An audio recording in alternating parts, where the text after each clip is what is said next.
Hello dear students, आज हम discuss करने जा रहे हैं preparation of silver nano particles. ठीक है, सिल्वर नैनो पार्टिकल्स के बहुत सारे एप्लीकेशंस हैं। जैसे फोटोग्राफी में इसके एप्लीकेशंस हैं, फोटोग्राफी। ठीक, इसी तरह से डायग्नोस्टिक्स, जो थोड़ा बहुत हमने एप्लीकेशंस में पढ़ा हुआ है। ठीक है, इस तरह से कैटालिसिस का मैंने बताया था आपको। ठीक है, बायोसेंसर्स। ठीक है, इस तरह से एंटी माइक्रोबियल्स और एंटी माइक्रोबियल्स में इसका एप्लीकेशंस है। ठीक है, तो इनका सिंथेसिस करना बहुत ही ज़रूरी है। तो इसके बहुत सारे मेथड्स भी डेवलप किए गए हैं। मैं आपको एक टिपिकल मेथड पहले समझा देता हूँ कि सिल्वर नैनो पार्टिकल्स को हम कैसे सिंथेसाइज कर सकते हैं, यानी जो आप लेबॉर्ट्री में भी बना सकते हैं। एक टिपिकल मेथड बताऊंगा मैं। टिपिकल मतलब जो एक प्रोसीजर है, जिस तरह हम लेबॉर्ट्री में प्रोसीजर लिखते हैं उस तरह का आपको एक प्रोसीजर बताऊंगा। देखो, ये जो है ना, ये वाला मेथड जो है, ये केमिकल रिडक्शन मेथड है। मैं इसको बोलूँगा chemical reduction method. Chemical reduction method का मतलब क्या हुआ, यानी हम सिल्वर साल्ट को या सिल्वर आयन्स को केमिकली रिड्यूस करते हैं और उसको सिल्वर नैनो पार्टिकल्स या सिल्वर मेटल नैनो पार्टिकल्स में कन्वर्ट करते हैं। सिल्वर जनरली Ag पॉजिटिव रहता है ना, आयनिक फॉर्म में Ag पॉजिटिव। तो Ag पॉजिटिव से हम Ag बनाते हैं, लेकिन कौन से साइज का? नैनो पार्टिकल साइज का। क्लियर? इतना याद रख लेना। देखो, ये टिपिकल प्रोसीजर क्या है, ये बिल्कुल आसान है। इसमें लेते हैं हम सिल्वर नाइट्रेट, जो सॉल्ट है सिल्वर का, वो लेते हैं सपोज 0.85 ग्राम। उसके साथ में मिला देते हैं aqueous solution of polyethylene imine. ठीक है, पॉलीइथाइलीन इमाइन मिला देते हैं, मगर कितना? 100 ml एक्वस सॉल्यूशन।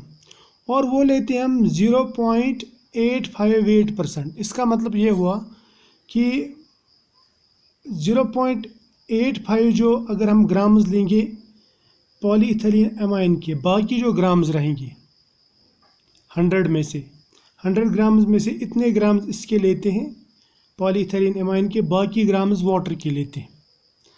ये मान लो ये ऑलमोस्ट पॉइंट, मतलब मैं बोलूँगा ये 1 ग्राम है, ऑलमोस्ट 1 ग्राम। ठीक है, तो बाकी जो 99 ग्राम लेते हैं वो लेते हैं वाटर के, इन्हें बहुत ही डाइल्यूट लेते हैं इसको।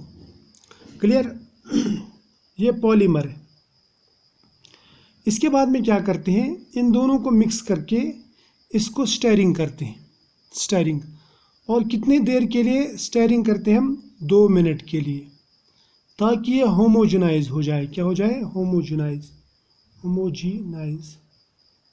मतलब इसका ये एक जैसा ही लगे, पेस्ट जैसा। ठीक है, पॉलीइथाइलीन इमाइन का हम शॉर्टकट में लिखते हैं PEI, और इसका जो मॉलिक्यूलर वेट रहता है वो 6 लाख से 10 लाख के बीच में रहता है। ठीक है, क्लियर? ये दोनों मिला दिए, शाबाश, हो गया। वही मैंने यहाँ पे लिखा है। देखो, सिल्वर नाइट्रेट को पॉलीइथाइलीन इमाइन पॉलीमर लगाया, उसके बाद में 2 मिनट तक स्टायर किया, होमोजेनाइज हो गया, और ये इस तरह का एक सस्पेंशन बन जाता। ठीक है, क्लियर?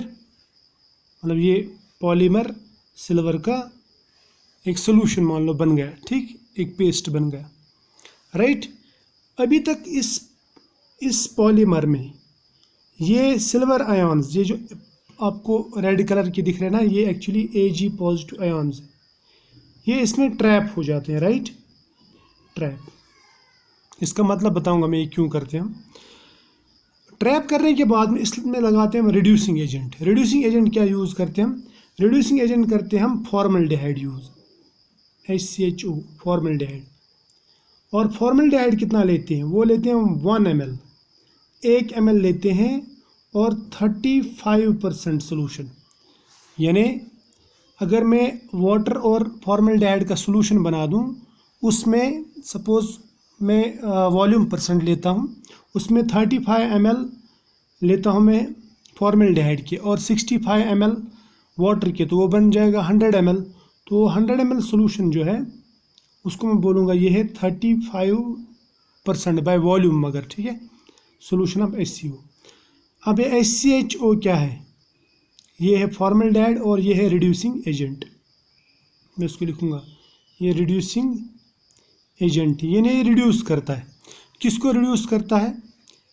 Ag पॉजिटिव को, जो कहाँ है, जो पॉलीमर में फंसा हुआ है। अब Ag पॉजिटिव को रिड्यूस करने का मतलब ये इसको इलेक्ट्रॉन्स देगा। क्या देगा? इलेक्ट्रॉन्स। किसको?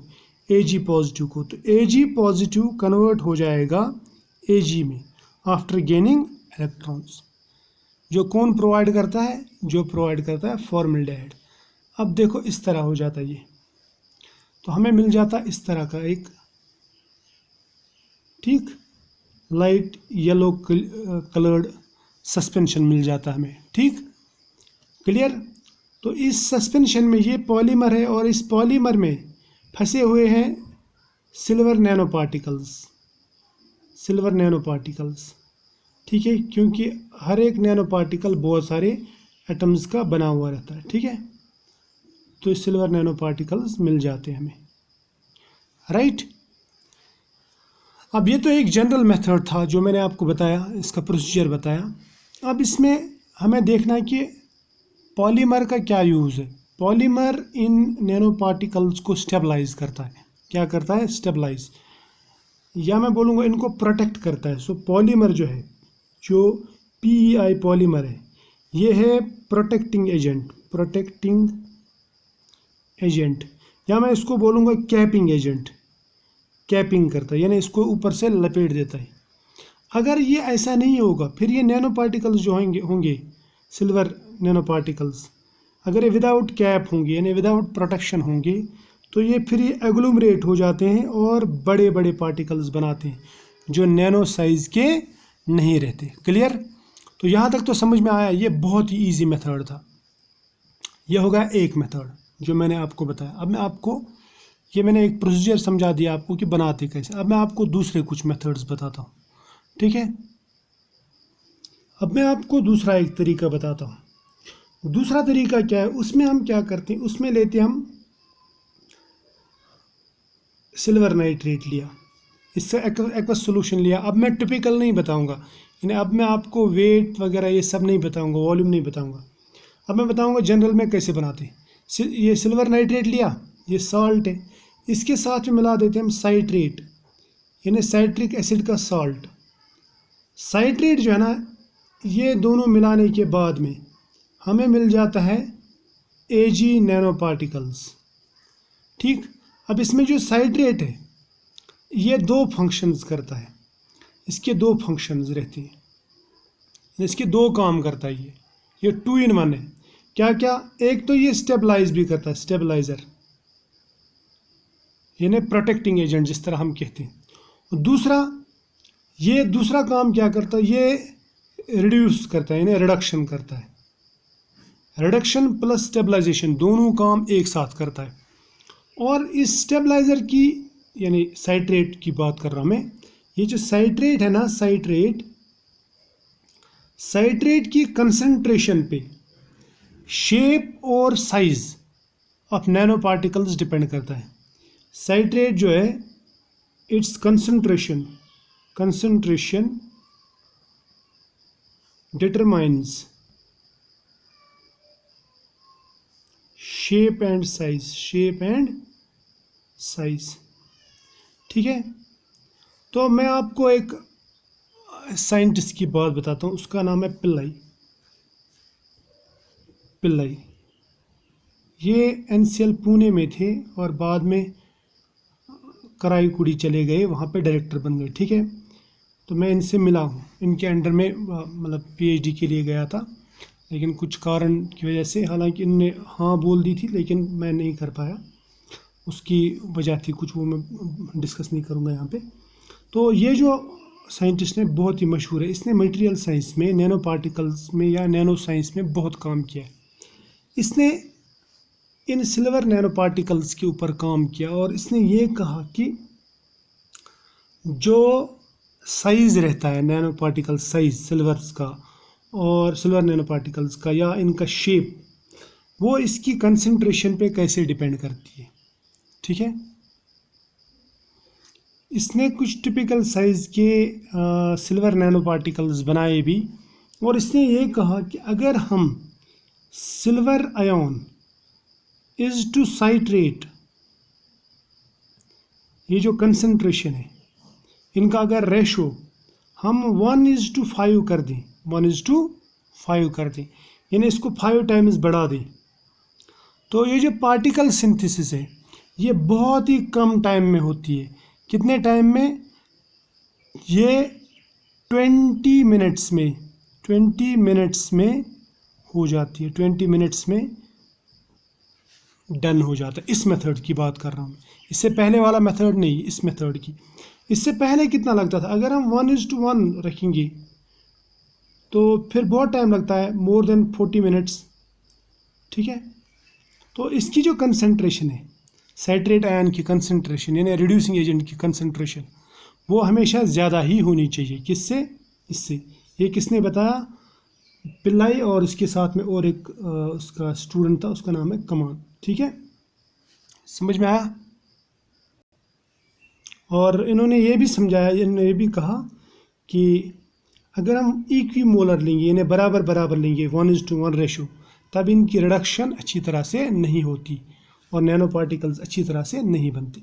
ये हो गया एक। हाँ, अब देखो इसके अलावा और भी एक मेथड है। ये इस मेथड में हमको थोड़ी बॉइलिंग करनी पड़ती। क्या करनी पड़ती? थोड़ी बॉइलिंग ज़रूरी है।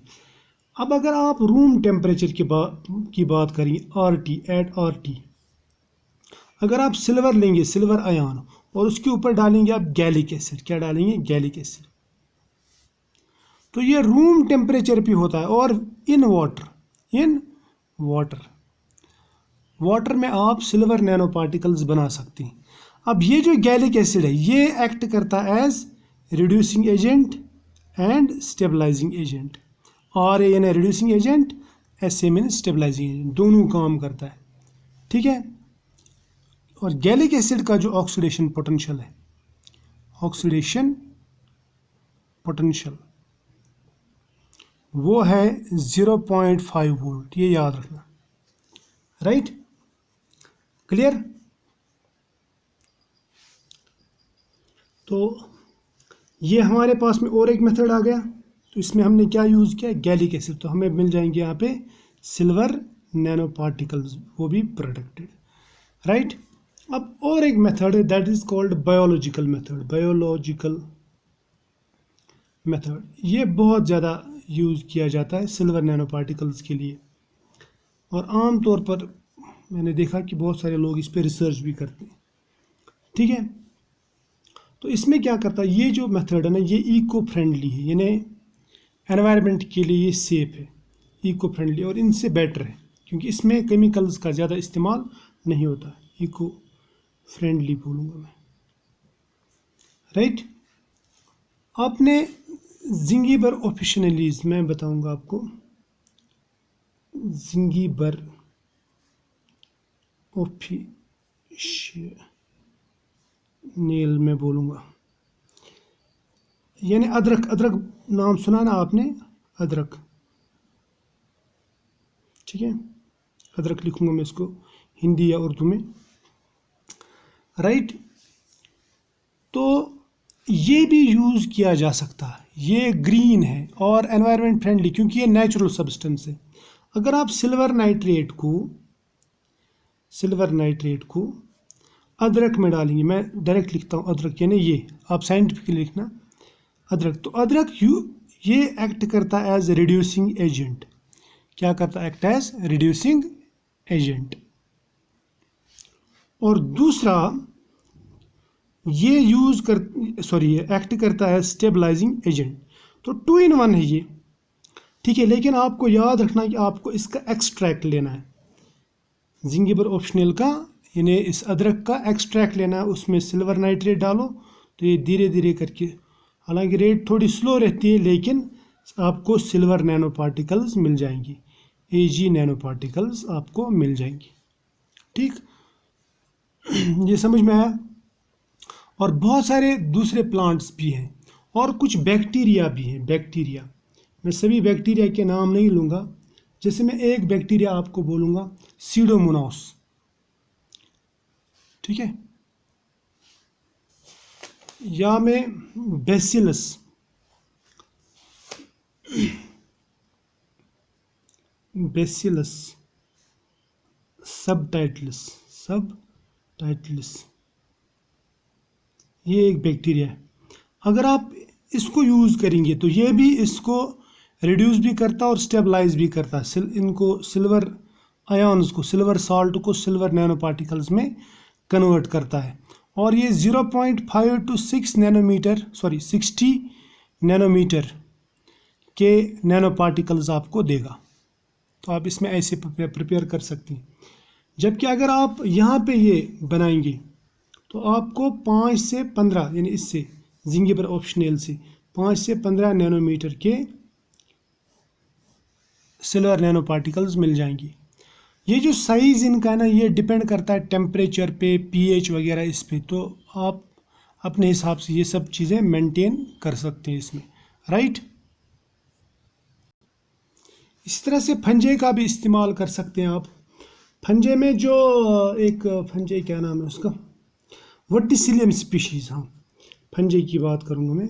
फंजे यानी फंगस, फंगस का फुल फॉर्म है फंजे, वर्टिसिलियम स्पीशीज़, वर्टिसिलियम स्पीशीज़ जो है इनको आप यूज़ कर सकते हैं। और ये भी आपको 25 नैनोमीटर के आसपास के नैनो पार्टिकल्स देंगे।